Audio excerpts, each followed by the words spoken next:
शंख की ध्वनि उत्पन्न कर मेरे डमरू की नाद को आप तक पहुंचने में जिस बाधा को और भी दृढ़ कर दिया है, मैं उसे अवश्य नष्ट करूंगा। फिर उसके लिए चाहे मुझे अपने अस्त्र का प्रयोग ही क्यों न करना पड़े, अपने अस्त्र का प्रयोग ही क्यों न करना पड़े।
प्रभु महादेव और स्वामी की शक्तियों का ऐसा अंतर विरोध कदापि शुभ नहीं है। इसलिए अब मुझे भी वहां उपस्थित होना ही होगा जहां प्रभु महादेव और स्वामी एक दूसरे के समक्ष हैं।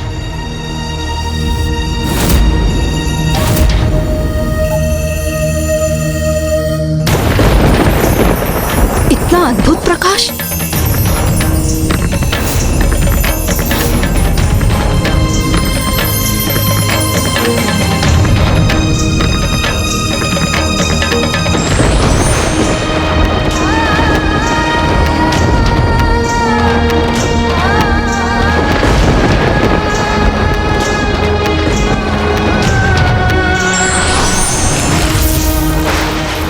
अद्भुत, आश्चर्य! प्रभु महादेव और प्रभु श्री हरि नारायण के सौम्य रूप में उनके दर्शन करने का अद्भुत सौभाग्य प्राप्त हो रहा है हमें।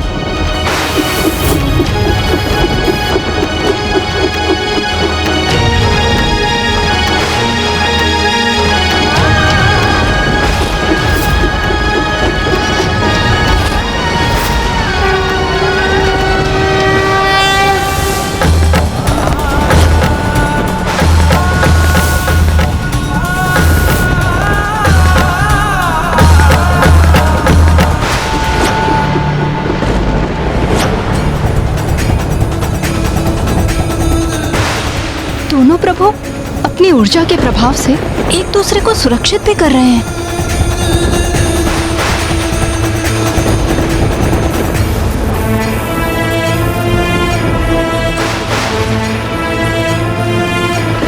निस्वार्थ प्रेम का कितना अनूठा उदाहरण है ये। भले ही श्री हरि नारायण सब कुछ भूल चुके हों, किंतु उनके अंतर मन में अभी भी महादेव के प्रति अगाध भक्ति और प्रेम है और कदाचित इसीलिए उनका ही अंश उनके विरुद्ध जाकर महादेव को रक्षित भी कर रहा है। हमारे स्वार्थ से उत्पन्न प्रभु के प्रति हमारा मोह सर्वथा अनुचित था, जिसके कारण हमने दोनों प्रभु के मध्य टकराव की स्थिति उत्पन्न करवा दी।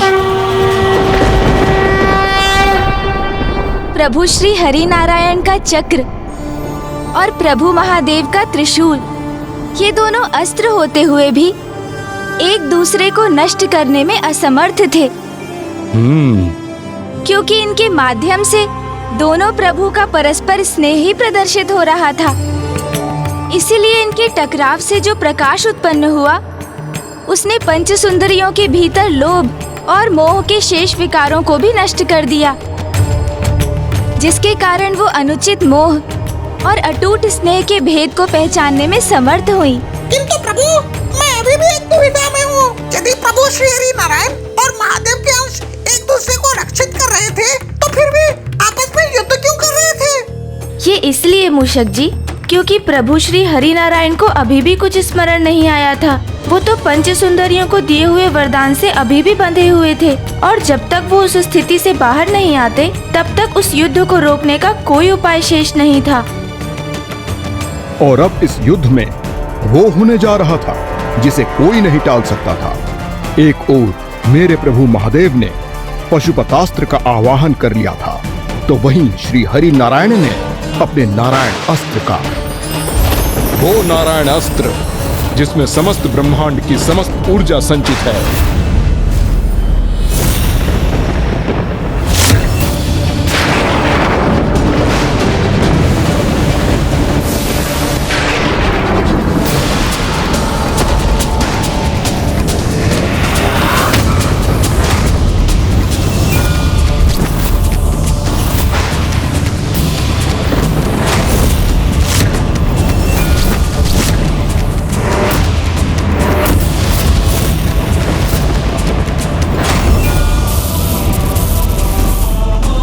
हमारे कारण हमारे पुत्रों की मृत्यु हुई, हमारे कारण हमारे पुत्रों का वध हुआ, समुद्र पाताल को क्षति पहुंची, और अब ये कैसा घोर अनर्थ होने जा रहा है। ये विध्वंस तो समस्त संसार के लिए विनाशकारी होगा।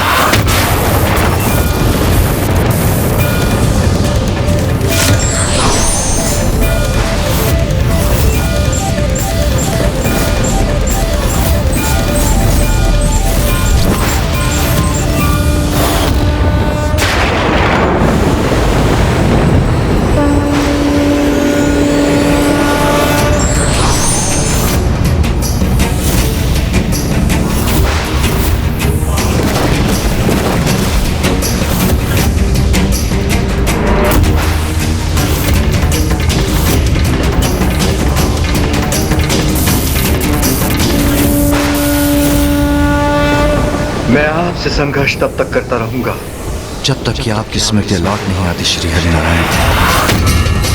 और मुझे पूर्ण विश्वास है ऐसा अवश्य होगा।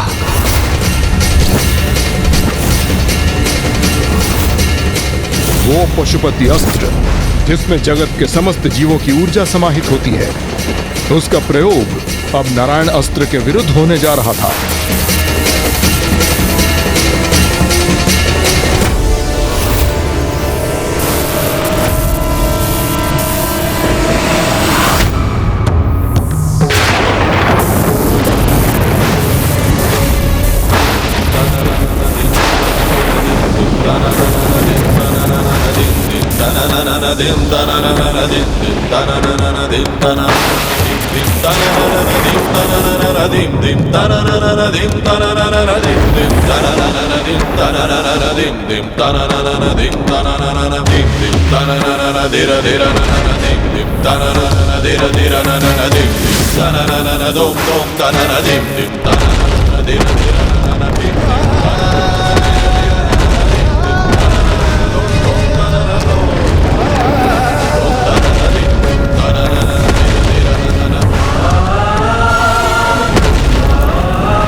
कहीं मुझे वहाँ पहुँचने में विलंब तो नहीं हो गया?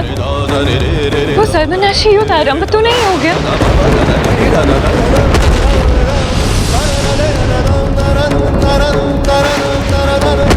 हमें शीघ्र वहाँ पहुँचना होगा।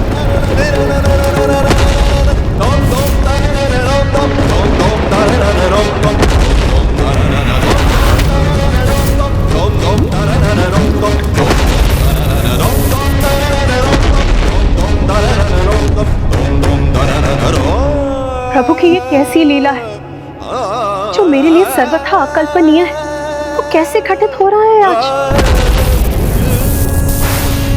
स्वामी और श्री हरि नारायण परस्पर युद्ध करने के लिए क्यों तत्पर हो रहे हैं?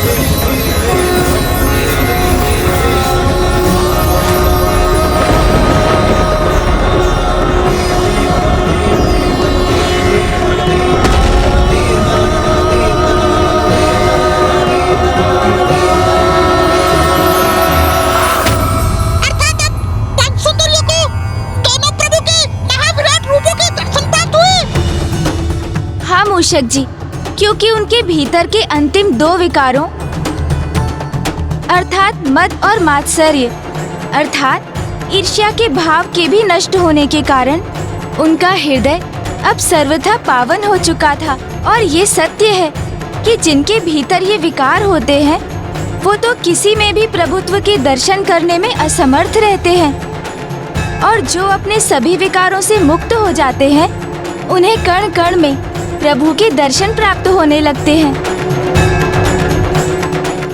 और अब वही हो रहा था उन पंच सुंदरियों के साथ।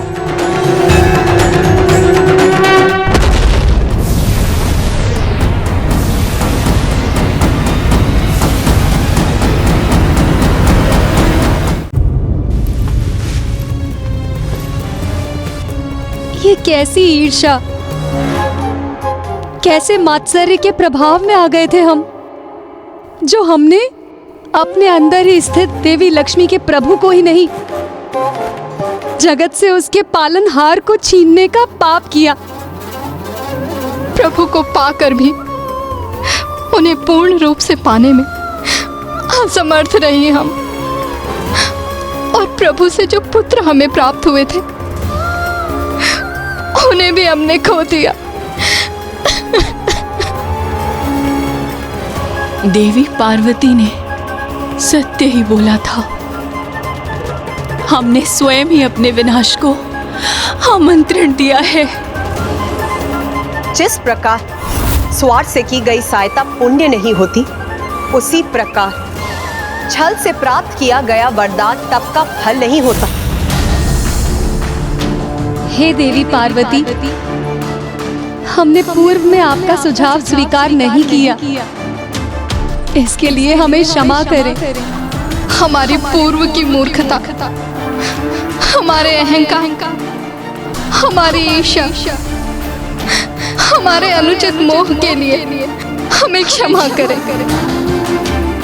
इस अनिष्ट को भी रोकने में हमारी सहायता करें देवी, हमारी सहायता करें। हमारा ये करबद्ध निवेदन स्वीकार कीजिए देवी, स्वीकार कीजिए देवी।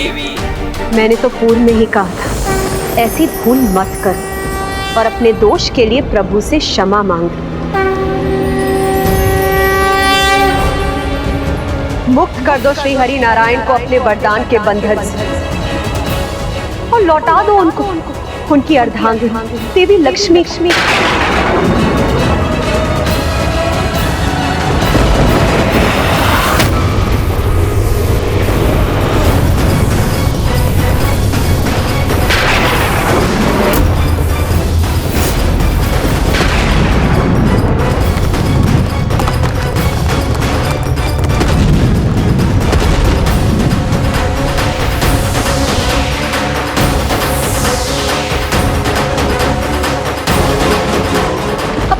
प्रतीक्षा में और विलंब कर रही हो तुम सभी।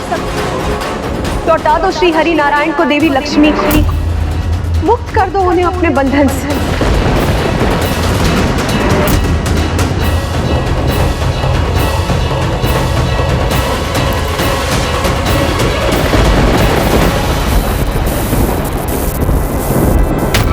हम आपको हमारे वरदान के प्रभाव से मुक्त करते हैं प्रभु। अब आपको न महादेव न देवी लक्ष्मी और न ही उस जगत को भूलने की आवश्यकता है जिसके पालनहार हैं आप। लौट जाइए अपनों के पास, लौट जाइए अपनों के पास, लौट जाइए अपनों के पास, लौट जाइए अपनों के पास।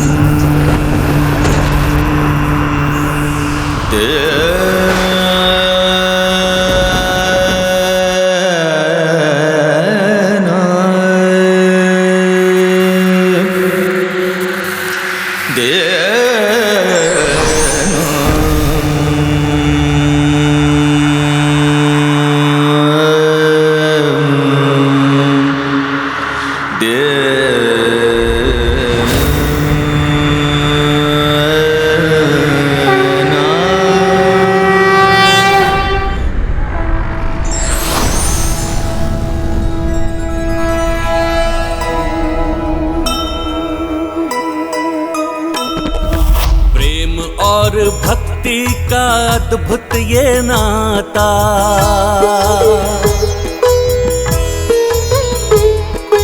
विष्णु और शिव जी के प्रेम को दर्शाए।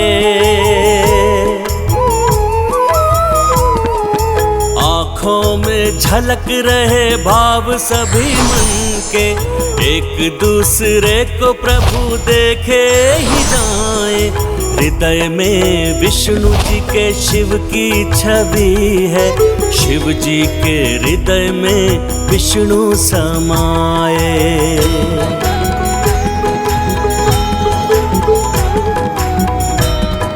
महादेव नारायण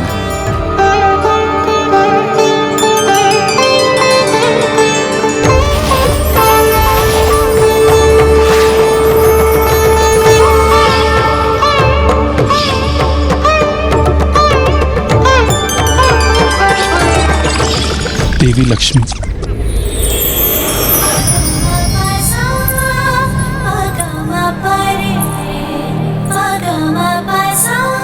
स्वामी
जहाँ हमें आपकी भक्ति में लीन होना चाहिए था, वहीं हमने आपसे अनुचित मोह किया। जहाँ हमें बहन लक्ष्मी की प्रसन्नता पे आनंदित होना चाहिए था, वहाँ हमने उनसे ईर्ष्या का भाव रखा। हमें हमारी इस भूल के लिए और इस बड़े दोष के लिए क्षमा करें प्रभु। क्षमा करें प्रभु, क्षमा करें, क्षमा करें प्रभु, क्षमा करें।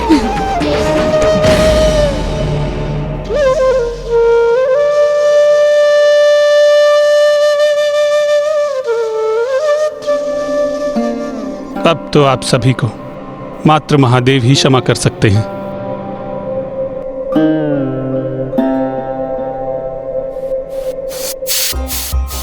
हे दया निधान, हे प्रभु शिव शंकर, हे महादेव, हमने आपका अपमान करने का दुस्साहस किया है, घोर पाप किया है हमने आपको, प्रभु श्री हरि नारायण को उनके स्थान पर ले जाने से रोकने का अपराध किया है। हमें क्षमा करें प्रभु, हमें क्षमा करें। क्षमा कर दीजिए प्रभु, क्षमा कर दीजिए प्रभु, हमें क्षमा कर दीजिए।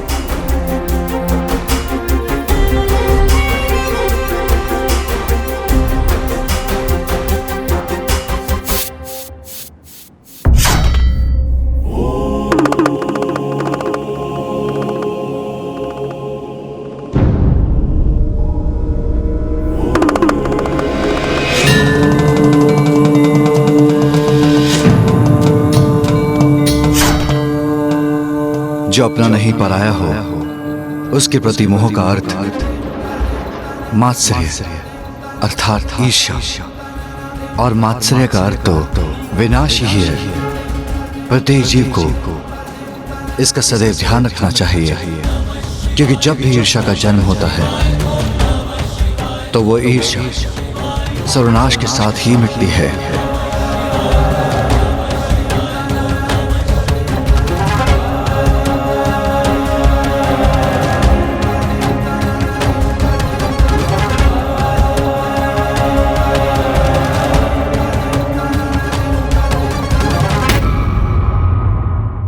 तो इस प्रकार मेरे प्रभु शिव शंकर शंभू के वृषभ अवतार की कथा पूर्ण हुई।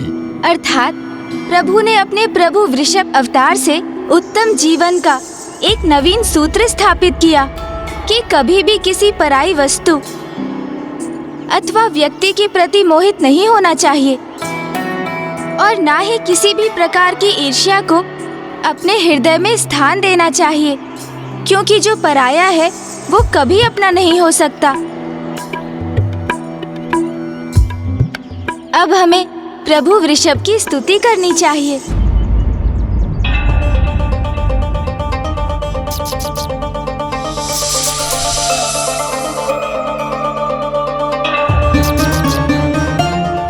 गौरीपुत्र, मूषक जी स्वयं छोटे आकार के हैं, उनका हृदय भी छोटा ही है, इसलिए कदाचित हमारे द्वारा प्रभु की स्तुति के उपरांत जब प्रभु यहाँ प्रकट होंगे तो उनके इतने उग्र अवतार के दर्शन करने से वो विचलित न हो जाए। गौरीपुत्र, मूषक जी ने तो कोई भूल नहीं की है लंकेश, इसलिए प्रभु के किसी भी रूप में उनके दर्शन करने में मूषक जी को तो कोई भय नहीं।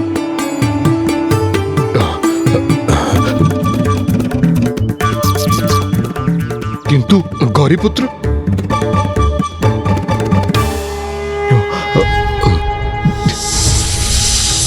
त्र्यंबकं सदाशिवं नमामि हे उमापति जय नीलकंठ जय अनंत नमोस्तुते नमोस्तुते। हो भोलेनाथ भक्त के हो कष्ट से निवारते, ये सृष्टि सारी संकटों से शिव ही है उबारते। ओम नमः शिवाय, ओम नमः शिवाय, ओम नमः शिवाय, ओम नमः शिवाय, ओम नमः शिवाय, ओम नमः शिवाय। जो भक्तों के आह्वान को विष्णु जी पाताल लोक गए, वरदान वश हो स्त्रियों के संग ही रहने लगे। सुनकर आकर शिव जी ने अवतार वृषभ का लिया, वध करके विष्णु पुत्र का कल्याण जग का है किया। ओम नमः शिवाय, ओम नमः शिवाय, ओम नमः शिवाय, ओम नमः शिवाय। प्रणाम प्रभु। प्रणाम प्रभु।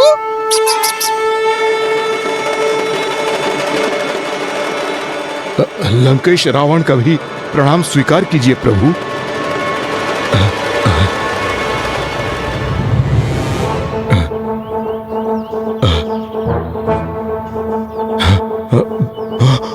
रावण, आपको मुझसे भयभीत होने की कोई आवश्यकता नहीं।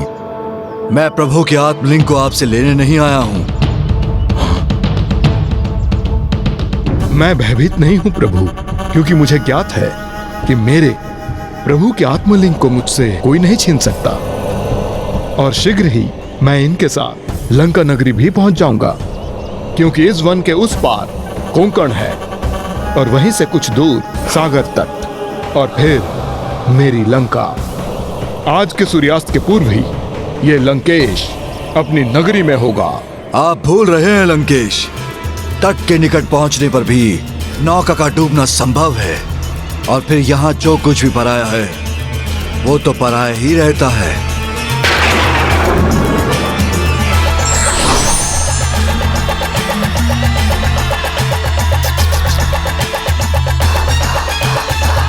अब आप कहाँ खो गए लंकेश?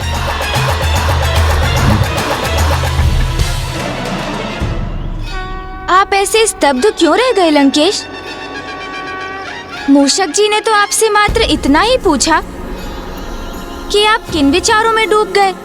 मेरे विचार से गौरी पुत्र, अब यहाँ मूषक महाराज का कार्य संपन्न हुआ, इसलिए अब इन्हें यहाँ से लौटना चाहिए, अन्यथा ये हमारी गति मध्यम कर देंगे और मुझे शीघ्र लंका पहुंचना है।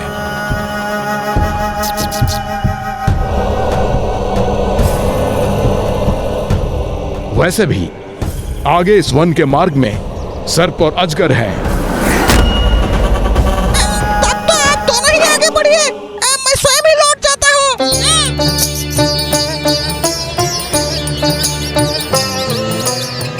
मूषक जी, ओहो, मूषक जी तो गए, अर्थात अब मुझे स्वयं ही लंकेश को विलंब करवाकर उन्हें लंका जाने से रोकना होगा। मूषक। लंकेश, जल ग्रहण कीजिए।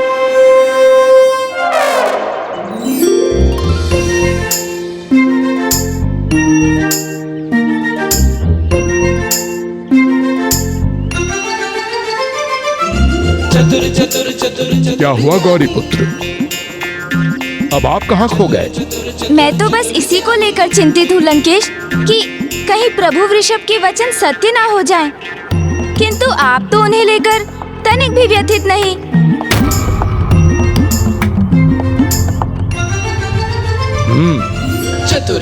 मुझे एक बात बताइए गौरी पुत्र, प्रभु अपनी संपूर्णता में किस रूप में प्रकट होते हैं?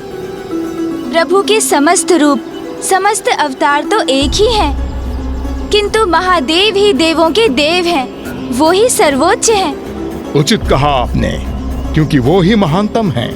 और अब ये भी बताइए मुझे कि संसार में प्रभु का महानतम भक्त कौन है? महादेव के महानतम भक्त लंकेश, परशुराम जी।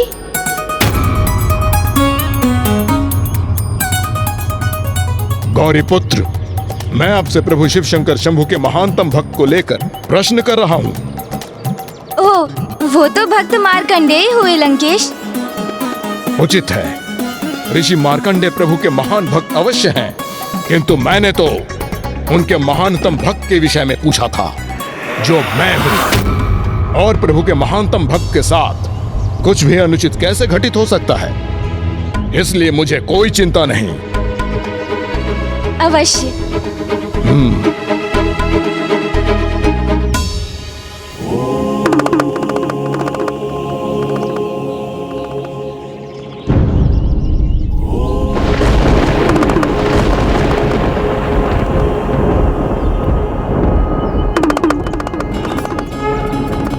और देखिए गौरी पुत्र, मेरे प्रभु शिव शंकर शंभु तो सदा मेरे साथ हैं। उसका प्रमाण आपके समक्ष है। प्रणाम पिताश्री। और प्रभु के इस कृष्ण रूप के दर्शन से मुझे उनके कृष्ण दर्शन अवतार का स्मरण हुआ है। आइए, अब मैं आपको प्रभु अवतार की अगली कथा सुनाता हूँ। अवश्य लंकेश, चलिए।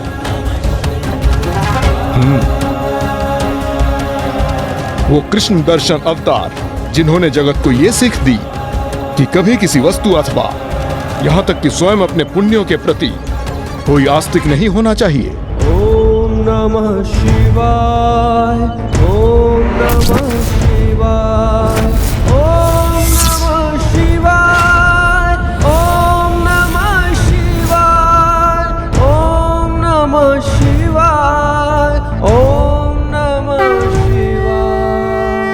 शब्द अहंकार का सूचक है। इससे स्वयं को सदैव ही दूर रखना चाहिए, क्योंकि एक भक्त की महानता वो स्वयं नहीं अपितु संसार ही नियत करता है।